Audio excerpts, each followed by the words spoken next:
Artificial Intelligence atau biasa disingkat AI adalah kecerdasan buatan yang ditambahkan ke dalam suatu sistem, software maupun mesin yang diatur konteks ilmiahnya agar bisa melakukan pekerjaan dan cara berpikir seperti yang dilakukan oleh manusia, yang dengan tujuan agar sebuah pekerjaan atau pemecahan suatu masalah bisa dilakukan dengan lebih mudah dan efisien. AI sebenarnya sangat bermanfaat di berbagai bidang. Hal yang sangat sederhana contohnya seperti penggunaan AI di smartphone kalian, seperti Siri di produk-produk Apple, Google Now di produk-produk Google, ataupun Cortana di produk-produk Microsoft. Dan penggunaan dalam bidang lainnya seperti dalam industri game, perfilman, bisnis, pendidikan, bahkan dalam bidang pertahanan dan keamanan negara. Sebelum kita masuk ke dalam pembahasan yang lebih dalam tentang kecerdasan buatan ini, yuk kita kenali dulu sejarahnya. Artificial Intelligence sebenarnya sudah mulai dibahas dan mulai diyakini eksistensinya atau keberadaannya pertama kali pada kisah mitologi Yunani dan peradaban Mesir kuno. Dan di awal abad ke-17, René Descartes mengemukakan bahwa tubuh hewan bukanlah apa-apa melainkan hanyalah mesin-mesin yang rumit. Dan pada abad ini pula, Blaise Pascal menciptakan mesin penghitung digital mekanis pertama pada tahun 1642. Dan pada abad ke-19, Charles Babbage dan Ada Lovelace merancang mesin penghitung mekanis yang bisa diprogram sedemikian rupa. Tapi eksistensi kecerdasan buatan baru mulai efektif di era 1950-an. Dengan dimulainya pengembangan komputer elektronik pada tahun 1941 dan pengembangan storage program pada tahun 1949, sejak inilah dorongan untuk mempelajari dan mengembangkan artificial intelligence pun mulai muncul.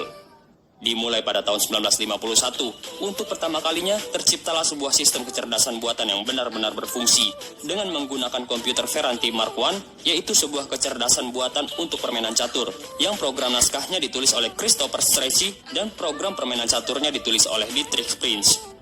Dan pada era itu pula, Alan Turing yang juga terkenal sebagai salah satu founding fathers artificial intelligence ini memperkenalkan Turing testnya, yaitu sebuah metode untuk menguji kelayakan apakah suatu mesin mampu menunjukkan perilaku cerdas yang mirip dengan manusia atau tidak bisa dibedakan lagi kalau itu adalah sebuah mesin. Kalau ada yang bertanya siapakah pencetus artificial intelligence, maka jawabannya adalah John McCarthy, yang disebut sebagai Bapak Artificial Intelligence dunia, karena pada tahun 1956 untuk pertama kalinya kata artificial intelligence dikenalkan pada Dartmouth Conference. Selain bermanfaatnya artificial intelligence, ternyata artificial intelligence juga mempunyai potensi kemampuan yang bisa dikatakan mengerikan. Dan berikut daftar 5 kemampuan AI tersebut. Artificial intelligence berkembang lebih cepat dari manusia bayangkan. Pesatnya perkembangan semua hal yang berkaitan dengan dunia teknologi memang luar biasa, termasuk di dalamnya kecerdasan buatan. Dan tidak bisa dipungkiri, dunia teknologi mulai memperlihatkan taringnya pada tahun 2000 sampai dengan 2014. Jangka waktu 14 tahun adalah waktu yang sangat cepat kalau kita melihat gadget atau teknologi yang dulu pernah populer dan booming di awal 2000-an dan sekarang mulai punah dan tergerus oleh zaman dengan gadget-gadget yang jauh lebih canggih. Semua perusahaan teknologi sedang gencar-gencarnya melakukan research dan pengembangan terhadap artificial intelligence. Contohnya seperti raksasa teknologi Google, Apple, Microsoft, dan juga Facebook, yang berlomba-lomba menetaskan kecerdasan buatan yang jauh lebih pintar dari sebelumnya. Karena hal inilah, akselerasi perkembangan dunia artificial intelligence jadi sangat cepat dari yang kita bayangkan.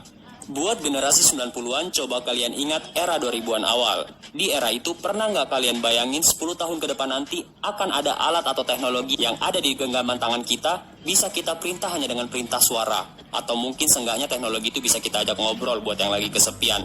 Ya, biar nggak sepi-sepi banget. Dan sekarang, 10 tahun kemudian sejak era itu, teknologi itu sudah ada di dalam genggaman tangan kita. Apalagi kalau bukan smartphone, yang kalau kita jauh darinya pasti bikin galau. Kalau kata anak sekarang, mending jauh dari pacar daripada jauh dari HP. Nah, di setiap smartphone zaman sekarang, keberadaan artificial intelligence di dalamnya nggak bisa dipisahin. Coba bayangin, 5 atau 10 tahun ke depan, ledakan teknologi artificial intelligence seperti apa lagi yang bakal ada? Kurang dari 1 dekade ke depan, semua piranti atau gadget, bahkan perlengkapan rumah akan disematkan kecerdasan buatan di dalamnya. Manusia akan tersaingi oleh robot. Makin pintar sebuah robot, makin banyak membantu manusia dalam pemecahan suatu masalah, terutama dalam sebuah industri. Menurut Profesor Moshe Fardi dari Rice University, robot akan mengambil alih pekerjaan manusia dalam waktu 30 tahun ke depan.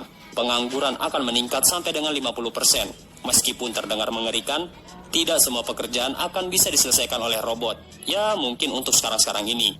Robot biasanya akan mengerjakan jenis pekerjaan yang berat dan membutuhkan ketelitian dalam siklus yang terus berulang. Kebanyakan pabrik di negara maju seperti Jepang, negara-negara lain di Eropa dan Amerika sudah mulai mempercayakan proses produksinya kepada robot. Robot yang sudah diprogram sedemikian rupa akan mampu mengerjakan suatu pekerjaan yang sama secara terus-menerus tanpa meminta kenaikan UMR atau kenaikan gaji, dan tentunya robot tidak bisa capek atau sakit seperti manusia. Buat kalian usia produktif atau kalian yang nanti mulai masuk usia produktif, siap-siap aja pas lagi ngelamar kerja saingan sama robot. 2040 robot akan lebih pintar dari manusia. Karena riset yang dilakukan secara terus-menerus oleh para punggawa teknologi, tentunya kecerdasan buatan akan semakin cerdas dari hari ke hari. Dan tentu juga dalam bidang robotika akan hadir nantinya sebuah robot yang kecerdasannya setara dengan manusia atau bahkan lebih cerdas dari manusia itu sendiri. Pada tahun 2013, sebuah survei dilakukan oleh Nick Bostrom, yaitu seorang profesor dari University of Oxford. Survei ini dinamakan sebuah survei opini dari para ahli AI, kemajuan masa depan dalam bidang artificial intelligence, dan jawabannya bervariasi. Tapi rata-rata dari para ahli dalam bidang AI mengatakan kemungkinan besar pada tahun 2040 robot akan memiliki kepintaran yang jauh lebih hebat dibanding manusia. Hasil survei tersebut sejalan dengan riset tentang kecerdasan buatan yang dilakukan oleh Massachusetts Institute of Technology atau MIT pada tahun yang sama, yaitu 2013. Hasil riset tersebut mengatakan, kecerdasan buatan yang paling cerdas pada saat itu yaitu tahun 2013, kecerdasannya atau EQ-nya sama dengan anak berusia 4 tahun. Dan di tahun 2014 dengan AI yang lain, AI itu bisa memecahkan permasalahan matematika dengan level yang tinggi, yang manusia sendiri tidak bisa menyelesaikannya. Dan menurut mereka, nanti di tahun 2029, rata-rata kecerdasan atau EQ AI setara dengan orang dewasa. Ini artinya, hanya beberapa puluh tahun lagi. Gak bisa dibayangin bagaimana jadinya ketika sebuah komputer yang dulu kita gunakan dalam